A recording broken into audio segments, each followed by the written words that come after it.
Hello and welcome back to my channel. আশা করি তোমরা প্রত্যেকেই ভালো আছো। আজ ভাতৃদ্বিতীয়া, তাই ভাতৃদ্বিতীয়ায় সুন্দর সকালে আমার বোনেরা চলে এসছে আমার বাড়িতে। আর আমাদের এই যে আমার আম্মা আমার বোনেদের আশীর্বাদ, আর আমরা যারা ভাইরা আছি তাদেরকে ফোঁটা দিচ্ছে এক এক করে। প্রথমে গোপাল দাদাকে দিয়েছে, তারপরে আমাকে, ভাইকে, এক এক করে যারা যারা এসছে তাদেরকে কিন্তু ফোঁটা দিচ্ছে। ইভেন কীভাবে দিতে হবে সেটাও কিন্তু আমার বোনকে বলে দিচ্ছে। ভাইফোঁটার এই পবিত্র দিনের পবিত্র সম্পর্ক যেন অটুট থাকুক প্রত্যেকটা ভাই বোনেদের মধ্যে। এই ভালোবাসার স্মৃতি টুকরো টুকরো মুহূর্তগুলো আপনাদের সামনে তুলে ধরবো বলে আজকের এই মিনি ব্লগ। ভাতৃদ্বিতীয়ার এই সুন্দর মুহূর্ত যেন, প্রতিটা মুহূর্তই যেন প্রত্যেকটা ভাই বোনদের জীবনেই কিন্তু এক সুন্দর বার্তা বহন করে। এই হচ্ছে আমাদের ছোট বোন ফোঁটা দিচ্ছে এবং গিফট দেওয়া পর্ব চলছে। এক এক করে আমাকে দিয়েছে, আমার ছোট ভাইকে দিয়েছে।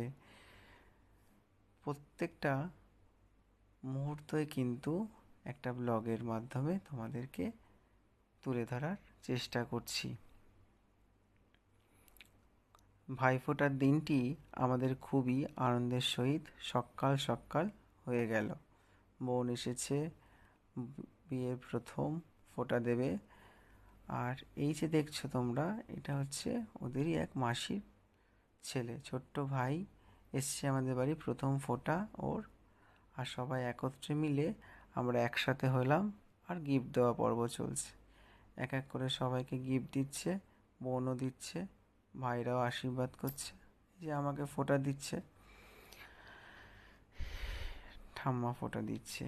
এই পবিত্র স্মৃতিগুলোই থেকে যাবে কিন্তু এই আজকের মিনি ব্লগে। ব্লগটা কেমন লাগলো অবশ্যই কিন্তু জানাবে। এই ভাই বোনের এই ভাইফোঁটার সম্পর্ক প্রতিটা ঘরে ঘরেই যেন অটুট থাকুক। ঈশ্বরের কাছে এটাই চাওয়া, প্রত্যেকেই যাতে ভালো থাকুক, সুস্থ থাকুক, সাবধানে থাকুক।